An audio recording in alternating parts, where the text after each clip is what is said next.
ఈ వీడియోలో మనం ax² plus bx plus c is equals to 0 అనే రూపంలో ఉన్న వర్గ సమీకరణాలకు ఉపయోగించే వర్గ సమీకరణ సూత్రం ఎలా ఉత్పన్నమవుతుందో తెలుసుకుందాం.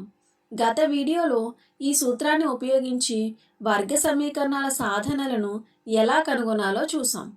ఇప్పుడు వర్గమును పూర్తి చేయు పద్ధతి ద్వారా ఈ సూత్రాన్ని ఎలా నిరూపించవచ్చో పరిశీలిద్దాం. మనకు తెలిసిన వర్గ సమీకరణ సూత్రం ఏంటి? x is equals to -b plus or minus వర్గమూలం b² minus 4ac is divided by 2a. ఇక్కడ వర్గమూలం ఉన్న పదానికి ఒకసారి ప్లస్ మరియు ఇంకొకసారి మైనస్ తీసుకొని x విలువలను కనుగొనవచ్చని నేర్చుకున్నాం. ఇప్పుడు సూత్రాన్ని నిరూపించడానికి ముందుగా మనం వర్గ సమీకరణాన్ని తీసుకుందాం. ax² plus bx plus c is equals to 0. మొదటగా ఏం చేద్దామంటే ప్రతి పదాన్ని కూడా ఏతో భాగిద్దాం. అంటే ఇరువైపులా కూడా మనం ఏతో భాగిద్దాం. అప్పుడు మనకి ఏమవుతుంది? ఏ క్యాన్సిల్ అయితే x² plus bx/a plus c/a is equals to 0/a అంటే 0. తర్వాత దశలో c/aను కుడివైపుకు తీసుకువెళ్తే లేదా ఇరువైపులా కూడా c/aని తీసివేస్తే ఏమవుతుంది? LHS అంటే ఎడమ భాగం వైపు ఉన్న plus c/a minus c/a cancel అయితే ఇంకా ఏం మిగులుతుంది? x² plus b/a into x is equals to 0 minus c/a అంటే మైనస్ c/a. ఇప్పుడు వర్గమును పూర్తి చేయే పద్ధతి ద్వారా మనం సమీకరణాన్ని సాధించాలంటే ఎడం వైపున ఉన్న భాగాన్ని మనం సంపూర్ణ వర్గ రూపంలోకి మార్చాలి. వర్గమును పూర్తి చేయుటకు b/a ఇంటూ xని తీసుకొని దాని సగం తీసుకోవాలి. అంటే అది ఏమవుతుంది మనకి? b/2a. ఇప్పుడు దీని వర్గం తీసుకోవాలి. అంటే ఏమవుతుంది? b/2a whole square. కాబట్టి రెండు వైపులా కూడా b/2a హోల్ స్క్వేర్ను కలుపుదాం. ఇక్కడ మీరు గమనించినట్లయితే LHS ఎడం వైపు భాగం మనకి సంపూర్ణ వర్గంగా మారింది. కాబట్టి దీన్ని ఎలా రాసుకోవచ్చు? x ప్లస్ b/2a హోల్ స్క్వేర్గా రాసుకోవచ్చు. ఇది ఎలాగో ఒకసారి చూద్దాం. x plus b/2a whole square అంటే ఏంటి? x plus b/2a into x plus b/2a. వీటిని గుణిద్దాం. మొదటగా x ఇంటూ x ఏమవుతుంది? x². తర్వాత x ఇంటూ b/2a ఏమవుతుంది? b/2a ఇంటూ x ప్లస్ అలాగే ఈ పదంతో కూడా ఈ రెండింటిని గుణిద్దాం.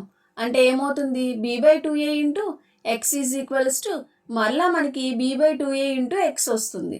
అలాగే b/2a ఇంటూ b/2aను గుణిస్తే ఏమవుతుంది? b/2a whole square.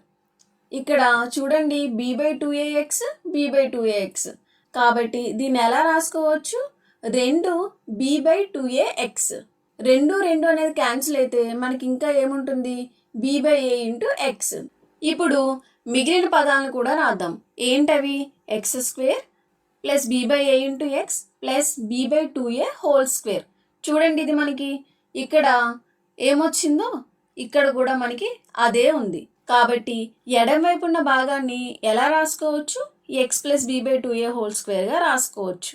ఇప్పుడు RHS కుడివైపు భాగాన్ని సూక్ష్మీకరిద్దాం. అంటే ఇప్పుడు దీన్ని ఎలా రాసుకుందాం? మొదటగా ఇక్కడ b/2a హోల్ స్క్వేర్ అని ఉంది. అంటే b/2a ఇంటూ b/2a అని. అది ఏమవుతుంది? b²/4a². ఇంకా మనకి ఏ పదం మిగిలింది? Minus c/a. ఇక్కడ ఈ రెండు పదాలు సంకలనం అంటే ప్లస్లో ఉన్నాయి కాబట్టి పదాలను ఎటువైపు రాసుకున్నా మనకి విలువ అనేది మారదు.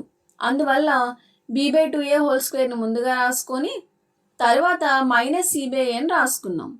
ఇప్పుడు మనకి ఏమొచ్చింది?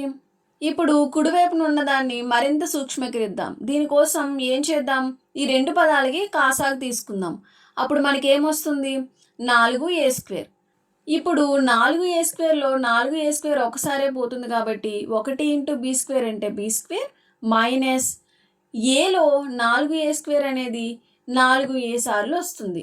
అందువల్ల 4a ఇంటూ cని గుణిస్తే మనకి ఏమొస్తుంది? 4ac. ఈ విధంగా సూక్ష్మీకరించాక మనకి ఏమొచ్చింది? X plus B by 2a whole square is equals to B square minus 4ac by 4a square. ఇక్కడ మనం ఎక్స్ విలువను కనుగొనాలి.